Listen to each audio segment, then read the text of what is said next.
Jalore Sirohi Lok Sabha seat पे हम लगातार विश्लेषण करते रहे।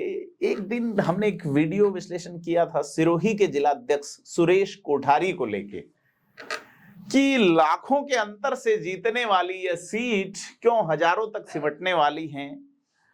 हार होगी या जीत ये 4 तारीख को पता चलेगा। लेकिन हमने एक बात कही थी कि जालोर और सिरोही जिले के भाजपा के जो जिलाध्यक्ष हैं उन्होंने पार्टी को पैंदे बिठाने में कहीं कोई कसर नहीं रखी है। चाहे पहले लोगों को बिना सुनवाई का अवसर दिए सस्पेंड किया जाना रहा हो सिरोही में, जालोर में जातिगत टिप्पणियां किया जाना रहा हो जो सबसे बड़ा वोट बैंक है, और अपनी अपनी ढपली अपने अपने राग के चलते संगठन जो है वो इन दोनों जिलों में कमजोरी की स्थिति में है, यानी कि वेंटिलेटर पे बांध सकते हैं। सिरोही बीजेपी के जिलाध्यक्ष सुरेश कोठारी का एक और आदेश जो है वो चर्चा का विषय बन गया है। इससे पहले उन्होंने अपने स्तर पे बिना जांच किए बिना सुनवाई का अवसर दिए कई आदेश ऐसे निकाले जिसमें लोगों को पार्टी से बर्खास्त करने का, बड़े कार्यकर्ताओं को, वो कार्यकर्ता जो 4-5 साल तक पार्टी के लिए जूझते रहे, बताया जाता है भिड़ते रहे। संयम लोढ़ा जो कद्दावर नेता हैं उनके सामने सत्ता में होने, मुख्यमंत्री के सलाहकार होने के चलते भिड़ना आसान नहीं था, लेकिन लोग भिड़ते रहे। उन्हीं लोगों को पार्टी से बाहर करके तो एक अंदरूनी विरोध सिरोही में शुरू हुआ। उसके अलावा मंदिर का कुछ मंदिरों के यहां तोड़ने वाला मामला या बुलडोजर चलने वाले इस तरह के भी कुछ मामले आए।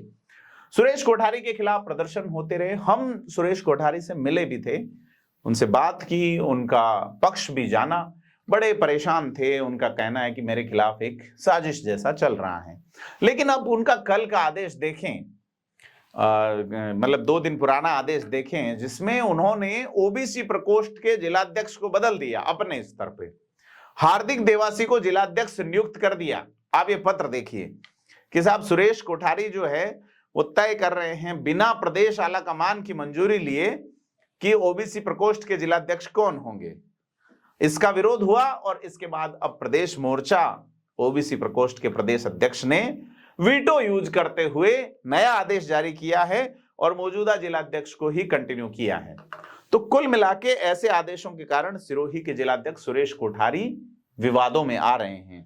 सुरेश कोठारी पे आरोप है कि जिले के रहने वाले नहीं हैं, वो उदयपुर के रहने वाले हैं। इस तरह की बात कहते हुए जिस तरीके से हेमंत पुरोहित ने चुनाव लड़ा, सुरेश कोठारी के खिलाफ एक माहौल बना और उसमें उनके ये जो आदेश रहे, जो फरमान रहे उनके अपने जिलाध्यक्ष के लेटर हेड पे, इन फरमानों ने बड़ी भूमिका निभाई है।